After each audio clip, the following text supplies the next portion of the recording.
அஸ்ஸலாமு அலைக்கும் வரஹ்மத்துல்லாஹி வபரகாத்துஹு.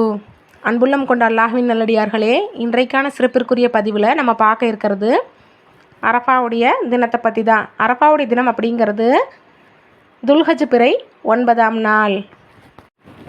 இந்த அரஃபாவுடைய தினத்தில் ஹஜ் செய்யக்கூடியவங்க அரஃபாவுடைய மைதானத்தில் ஒன்று கூடுவாங்க. அவங்க அந்த இடத்துல அதிகமான பாவ மன்னிப்பு தேடக்கூடியவங்களாகவும் இன்னும் அதிகமான துவா செய்யக்கூடியவங்களாகவும் இருப்பாங்க.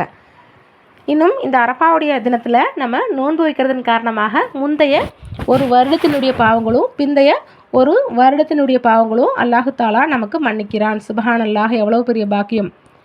முந்தைய ஒரு வருடம் பிந்தைய ஒரு வருடம் மொத்தமாக 2 வருடத்தினுடைய பாவங்களை அல்லாஹு தாலா இந்த ஒரு நோன்பு வைக்கிறதன் காரணமாக நமக்கு மன்னிக்கிறான். மேலும் துவா கேட்பதற்கு மிக சிறப்பிற்குரிய நேரமாகப்பட்டது அரஃபா நாளன்று தான் அப்படின்னு சொல்லி நபிகள் நாயகம் ஸல்லல்லாஹு அலைஹி வஸல்லம் அவங்க அறிவிக்கிறாங்க. இந்த அரஃபாவுடைய தினத்தில் நாம் கேட்கப்படும் துவாக்கள் அல்லாஹ்விடத்தில் ஏற்கப்படுகின்றது. எனவே இன்ஷா அல்லாஹ் அரஃபாவுடைய நாளில் நோன்பு வையுங்க.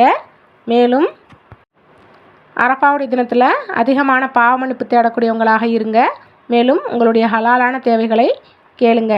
எனவே இன்ஷா அல்லாஹ் அரஃபாவுடைய நாளில் நோன்பு வைக்கக்கூடிய பாக்கியத்தை அல்லாஹு தாலா நம் அனைவருக்கும் வழங்குவானாக. மேலும் அரஃபாவுடைய நாளில் அல்லாஹு தாலா நம் அனைவரினுடைய பாவங்களை மன்னிப்பானாக. மேலும் நம் அனைவரினுடைய ஹலாலான தேவைகளை பூர்த்தி செய்து வைப்பானாக. ஆமீன். அல்லாஹ் போதுமானவன். அஸ்ஸலாமு அலைக்கும் வரஹ்மத்துல்லாஹி வபரகாத்துஹு.